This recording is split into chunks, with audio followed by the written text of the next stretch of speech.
Militer siap pimpin Indonesia. 3 serdadu siap lengserkan Jokowi. Cukup sudah rezim ini bikin rakyat sengsara. Kepercayaan masyarakat terhadap penegakan hukum rendah. Diskriminasi hukum, tebang pilih hukum, hukum untuk kekuasaan. Hilang kepercayaan rakyat, bahaya negara ini. Yang paling menyedihkan dan memprihatinkan kita bersama. Pertanyaan saya, apakah Timur Tengah akan pindah ke Indonesia? Agama sedang retak dicabik-cabik. Kristen diadu dengan Islam, Islam ditakut-takuti dengan Kristen, sesama Islam dipecah.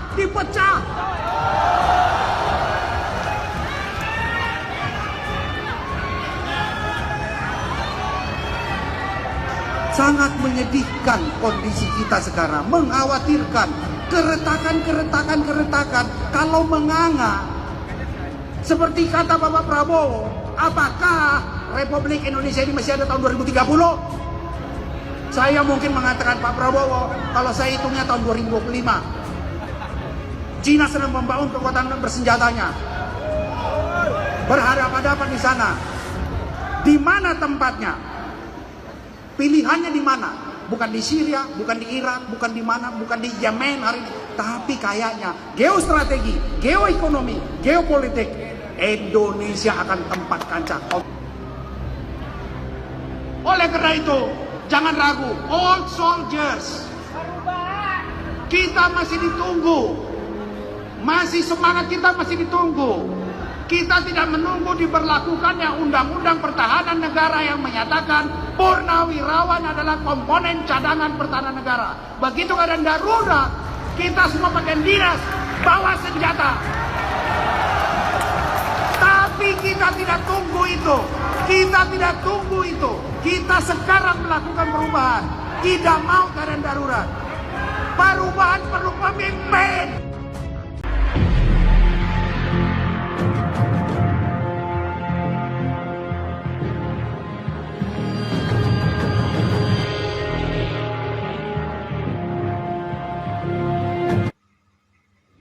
Tiga serdadu bakal lengserkan Jokowi.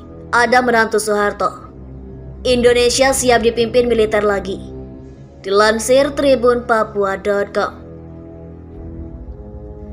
Para serdadu bersepatu Lars bakal mewarnai kontestasi politik tanah air pada pemilu 2024. Bakal calon presiden ini berasal dari kalangan militer. Ada jenderal aktif, ex Danjen Kopassus hingga mayor infanteri yang keluar dari dinas demi ambisi politik. Menilik ke belakang, ada 2 serdadu militer yang pernah bercokol di singgasana Istana Kepresidenan Republik Indonesia. Meski 7 presiden lainnya dari kalangan sipil dan teknokrat, namun 2 tokoh militer itu punya durasi lama memimpin 200-an juta rakyat Indonesia. 42 tahun kalangan militer menguasai tahta tertinggi di tanah air. Soeharto memimpin selama 32 tahun hingga mundur karena krisis segala lini 1998. Susilo Bambang Yudhoyono memimpin selama 10 tahun atau 2 periode.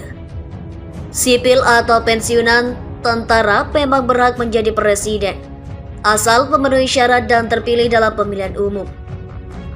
Masalahnya, sejarah militer Indonesia punya rekam jejak buruk dan punya banyak manuver yang membuat rakyat sengsara. Dominasi militer dalam politik menyebabkan ketergantungan pemimpin sipil terhadap para perwira. Hal yang sama bisa jadi akan berulang.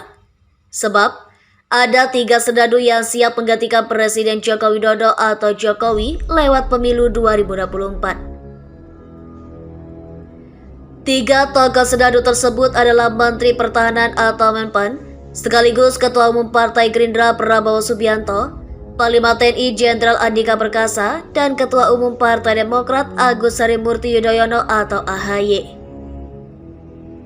Hanya satu di antaranya, Jenderal Andika masih aktif menjabat sebagai Panglima TNI. Ia tak bisa semena-mena melawan kebijakan Presiden Jokowi. Andika Perkasa diketahui diusung oleh Partai Nasdem sebagai bakal capres. Menyusul ada Prabowo Subianto dan Agus Harimurti Yudhoyono yang diusung partainya masing-masing. Potensi militer kembali duduk sebagai pemenang pemilu pun semakin terbuka. Jenderal Andika Perkasa dan Agus Harimurti Yudhoyono mungkin bakal dipasangkan sebagai Capres dan Cawapres 2024 kalau saja Nasdem dan Demokrat berkoalisi. Di sisi lain, ada Prabowo Subianto yang bakal habis-habisan pada periode ini untuk merebut tahta presiden. Jika nanti Prabowo kembali bertarung, maka mantan Danjen Kopassus tersebut mencatatkan sejarah baru di Indonesia yang maju sebanyak 4 kali dalam Pilpres. Sepak terjang politik Prabowo Subianto tentu sudah sangat dikenal publik. Prabowo pernah bergabung dengan Partai Golkar, lalu selanjutnya mendirikan Partai Gerindra pada 6 Februari 2008. Prabowo sudah 3 kali mengikuti pemilihan presiden dan wakil presiden dengan Gerindra sebagai kendara politiknya. Pertama, dilakukan pada tahun 2009. Saat itu Prabowo menjadi cawapres dari Capres Megawati Soekarno Putri. Kemudian pada Pilpres 2014, Prabowo kembali maju Pilpres. Namun kali ini, dia maju sebagai calon presiden. Sementara cawapresnya adalah Ketum PAN Hatta Rajasa. Pada Pilpres 2019, Prabowo kembali mencoba peruntungannya memperebutkan kursi orang nomor 1 di Indonesia. Kala itu Prabowo maju berpasangan dengan Sandiaga Salahuddin Uno melawan pasangan Jokowi Maruf Amin, namun kalah. Menyambut pemilu 2024, Sekretaris Jenderal Partai Gerindra Ahmad Muzani meminta kader partai tidak berbuat atau melakukan tindakan yang merugikan partai, apalagi yang bisa menghambat tujuan pencapresan Prabowo. Jangan sampai kesalahan kader bisa menjadi penyebab atau penghalang dari tercapainya tujuan partai, yakni Prabowo Presiden, Gerindra menang. Kita harus solid, tidak boleh terlena. Jangan melakukan hal-hal yang dapat merugikan partai seperti korupsi, narkoba atau perbuatan tidak tercela lainnya, ujar Muzani belum lama ini. Muzani juga meminta semua anggota DPR dan DPRD dari Gerindra sebagai garda terdepan partai berbenah menyambut pemilu 2024. Dia juga meminta hal yang sama kepada seluruh pengurus Partai Gerindra di semua tingkatan dari pusat sampai ranting. Terima kasih telah kunjungi channel ini. Kami hanyalah sebatas menginformasikan, Andalah yang memutuskan.